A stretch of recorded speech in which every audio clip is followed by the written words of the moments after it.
একটা মসজিদের সৌন্দর্য কতটা বেশি হইতে পারে ভিডিওটা না দেখলে বুঝতে পারবেন না। মসজিদটা হয়তো অনেকের কাছে সুপরিচিত। হ্যাঁ, আমি এখন অবস্থান করছি মালয়েশিয়ার নেগেরি সিম্বিলানে, সেরামবানে। জায়গাটার নাম হচ্ছে সিরি সিন্দিয়ান এবং এই মসজিদটার নাম হচ্ছে মসজিদ সিরি সিন্দিয়ান। মসজিদটার সৌন্দর্য এত বেশি এবং এতটা ভাইরাল, এই মসজিদটা দেখলে মন জড়িয়ে যায় এবং নিজের চোখে না দেখলে এর আসল সৌন্দর্য আপনারা উপভোগ করতে পারবেন না। একটা মসজিদের সৌন্দর্য কতটা বেশি হইতে পারে তার বিশেষত্ব না দেখলে আপনারা বুঝতে পারবেন না। এই মসজিদটার অন্যতম সৌন্দর্য হচ্ছে দুইটা মিনার। দেখতে পাচ্ছেন কত উঁচু দুইটা মিনার এবং এই মসজিদটায় সর্বদা পর্যটকদের আনাগোনা অনেক বেশি থাকে এবং তার মধ্যে অধিকাংশই সব ফরেনার, বিদেশিরা। মসজিদটা 2015 সালে নির্মাণ কাজ শুরু হয় এবং 2019 সালের 20 সেপ্টেম্বর উদ্বোধন করা হয়। এই মসজিদটার আসল বিশেষত্ব হচ্ছে মসজিদটার আয়তন এতটা বেশি যে একসাথে 5000 মুসল্লি একসাথে নামাজ আদায় করতে পারে। সুবহানাল্লাহ।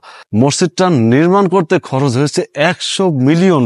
তো দেখেন, মালয়েশিয়ার মসজিদগুলো আমরা সবাই জানি সচরাচর অনেক বেশি সুন্দর হয়ে থাকে। মালয়েশিয়ার মসজিদগুলো অনেক বৃহৎ আকৃতির হয়ে থাকে এবং এই মসজিদগুলোর সৌন্দর্য এত বেশি যে বারবার দেখতে ইচ্ছা হয়।